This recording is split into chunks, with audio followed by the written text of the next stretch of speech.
Hello everyone साथियों, कैसे हैं। मुझे उम्मीद है कि आप अच्छे होंगे और सीटेट की तैयारी कर रहे होंगे। साथियों, जैसा कि आज इस वीडियो में चर्चा करेंगे सीटेट में की दृष्टि से जो कोहलबर्ग से जो प्रश्न दो तीन प्रश्न आते हैं और प्रत्येक साल आते हैं। जब आप प्रीवियस ईयर के क्वेश्चन को देखेंगे ना, तो इसी तरह के क्वेश्चन आपको देखने को मिलेगा। तो इस वीडियो में जो है 3 क्वेश्चन जो कि सीटेट में प्रत्येक बार एक ना एक क्वेश्चन देखने को हर एक बार मिलता है, तो क्यों ना इस सीरीज को देखते हैं अच्छे से।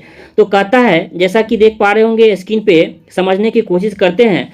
पहला क्वेश्चन में कहता है, भले ही सरकारी अनाज के गोदाम को लूटने से कानून की अवहेलना होती है, लेकिन गांव की भूखमरी मिटाने के लिए मुझे सरकारी गोदाम लूट लेना चाहिए। यह कथन कोहलबर्ग की तरफ बात पूछा जा रहा है। यह किस सिद्धांत का यानी किस चरण में वो आएगा।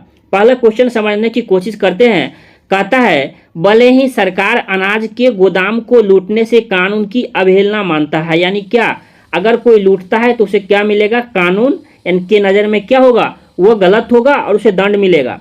अवहेलना होती है, लेकिन गांव की भूखमरी मिटाने के लिए, कहने का मतलब होता है गांव की क्या है, एक गांव में एक समाज की तरह, क्या गांव में कौन लोग रहते हैं, समाज पूरे मतलब फैमिली मेंबर होते हैं। तो गांव के भूखमरी मिटाने के लिए मुझे सरकारी गोदाम जो है लूट लेना चाहिए। एक तरफ कह रहा है लूटना कानूनी अपराध है, यानी इससे क्या होगा, दंड मिलेगा। साथ ही साथ दूसरा बात ये हुआ कि अगर सरकारी गोदाम को लूट लेते हैं तो क्या होता है, यह एक गलत है, और अगर लूट लेते हैं तो क्या होता है, गांव की भूखमरी मिटाने के लिए यह काम आ जाएगा। तो कहता है यह सिद्धांत किस चरण में होगा, क्या यह दंड एवं आज्ञाकारिता होगा, या व्यक्तिक इनाम हमारा जो अभिविन्यास है ये होगा, या आपका सामाजिक अनुबंध अभिविन्यास होगा। तो साथियों, जिसमें देख पा रहे होंगे, जिसमें कहता है गांव की भूखमरी मिटाने के लिए मुझे सरकारी गोदाम लूट लेना चाहिए। यह क्या किस चीज़ को दर्शा सकता है, यह हमारा सोशल कॉन्ट्रैक्ट ओरिएंटेशन को दर्शाता है,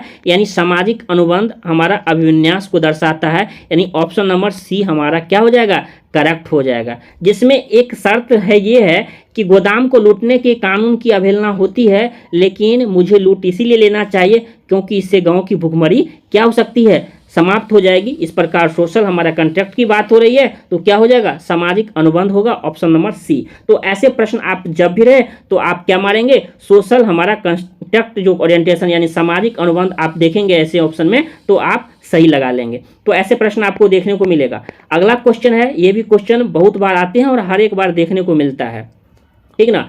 कहते हैं, वैसे तो दवा चुराना हिंज की पत्नी को बचाने के लिए आवश्यक है। यानी कहता है, हिंज की कहानी आप जानते भी होंगे। उनकी पत्नी एक बार बीमार पड़ गई थी और क्या हुआ था, एक मतलब दवा था जो सिर्फ एक ही आपको दवा दुकान में मिल सकता था, तो उसी की कहानी है दवा चुराना हिंज की पत्नी को। तो उसमें ऐसा था कि 10 गुना ज़्यादा मतलब प्राइस में उसको क्या होता, अगर उसकी कीमत 10 रुपया है तो 10 गुना मतलब उसकी प्राइस कितनी हो गई, 100 रुपया में। उतना उसके पास नहीं था, तो वह समझा क्या, तो इस प्रकार उनका सोचा कि या तो मेरे पास पैसा नहीं है, तो या तो ऐसा हो जाएगा कि मतलब मेरी पत्नी क्या हो जाएगी, मतलब दवा नहीं मिलेगा तो उसकी पत्नी की मौत भी हो सकती थी। तो इस प्रकार आप हिंज की कहानी जानते होंगे। तो इसमें कहता है, दवा चुराना हिंज की पत्नी के लिए आवश्यक है, फिर भी उसे दवा नहीं चुराना चाहिए क्योंकि नियम तो सभी के लिए बराबर है। कहना का मतलब है, फिर से गौर से सुनिएगा, वैसे तो दवा चुराना हिंज की पत्नी के लिए आवश्यक है। एक तरफ कह रहा है क्या, पत्नी के लिए दवा चुराना सही बात है, क्योंकि 10 गुना में अगर दवा चुराना गलत है तो किसी चीज़ का 10 गुना में ज़्यादा बेचना भी तो गलत है, ठीक ना। तो कोहलबर्ग कह रहे हैं, वैसे फिर भी उसे दवा नहीं चुराना चाहिए क्योंकि नियम तो सभी के लिए बराबर होता है, यानी रूल सभी के लिए बराबर होता है। तो रूल जब हमारा लॉ जो है, रूल जो है सभी के लिए बराबर होता है, तो हमारा यह लॉ एंड ऑर्डर कहलाता है, कानून एवं व्यवस्था अभिविन्यास कहलाता है। तो हमारा क्या हो जाएगा, ऑप्शन नंबर डी हो जाएगा।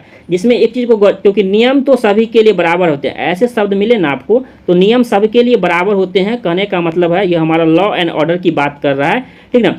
एक तरफ कह रहे हैं हिंज की कि दवा चुराना, हमारा ये दवा चुराना जो है हिंज की पत्नी को बचाने के लिए आवश्यक है। एक तरफ कहता है दवा चुरा लेना चाहिए, फिर भी उसे दवा नहीं चुराना चाहिए क्योंकि यह क्या है, अगर नियम के विरुद्ध है। तो यह कथन कोहलबर्ग के किस चरण में आएगा, तो यह लॉ एंड और हमारा ऑर्डर ओरिएंटेशन में आता है, कानून एवं व्यवस्था में, ठीक ना। इसके बाद जो क्वेश्चन देख पा रहे होंगे स्क्रीन पे, ये क्वेश्चन सब बहुत बार आए हुए हैं और खतरनाक क्वेश्चन है। जिस प्रकार एक माँ और बेटा का प्रेम होता है ना, उसी प्रकार बाल विकास में आपको जीन पियाजे कोहलबर्ग से प्यार करना पड़ेगा, नहीं तो वो आपको छोड़ के चला गया तो फिर समझ लीजिएगा 2 से 3 नंबर कम हो जाएगा। ठीक ना, 2-3 नंबर कितना इंपॉर्टेंट होता है, जब 81 होता है ना तब पता चलता है क्या, जब हमारा 1-2 नंबर से छूटता है ना तब पता चलता है। तो इसीलिए ऐसा होना ही नहीं चाहिए। पूरे टारगेट कीजिए कि 30 में 30 लाना है, इस बार तो लाना है। ठीक ना, तो उसी तरह से आप तैयारी कर सकते हैं। कहते हैं कोहलबर्ग के अनुसार, कोहलबर्ग महोदय के अनुसार सही और गलत प्रश्न के बारे में निर्णय लेने में शामिल चिंतन को क्या कहते हैं, जिसमें कहता है कोहलबर्ग के अनुसार सही और गलत प्रश्न के बारे में निर्णय लेने में शामिल है, उसको मैं एक तौर पे बताता हूँ।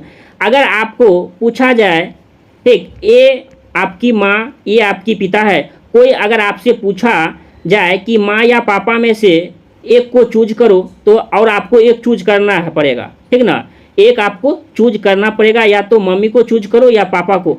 तो आप क्या कर गए, दुविधा में फंस गए, क्या माँ को चूज करे या पापा को, लेकिन आपको चूज करना है, एक को चूज करना है। तो यह हमारा नैतिक दुविधा कहलाता है। साथ ही जब आपने निर्णय ले लिया, इस चीज़ को देखिएगा, निर्णय लेने में शामिल चिंतन को, तो हमारा यह क्या कहलाता है, नैतिक तर्कना कहलाता है, यानी मोरल रीजनिंग कहलाता है। दूसरा एग्जाम्पल मैं देता हूँ, यह एग्जाम्पल आप जरूर समझ जाइएगा। ए बी करके समझ जाइए।